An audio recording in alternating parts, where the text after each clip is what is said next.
Hello mga kaserye, tinanghali na talaga ako ng gising kanina. Oo, for the go. Pagkababa ko nga mga kaserye, ito na ang sumalubong sa akin ng mga ligpitin. Oo, ganun yon. Pero walang ka ba mga kaserye kasi yan ay mga hugas na yan. Oo, hinugasan niya ng aking asawa kagad. Go. Sa mga oras na yun mga kasalaga ako nag-aalmusal at ililigpit ko muna itong mga kalat. Oo, ganun yan. Sayawan muna natin.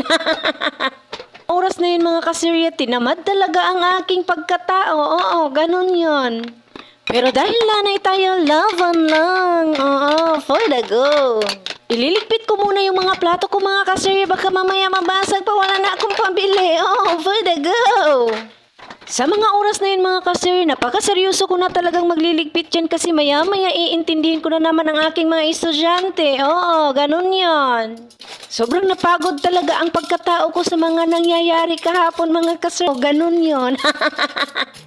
Hirap kapag tayo ay nagkaedad na, huy. Walang ganon, bata ka pa.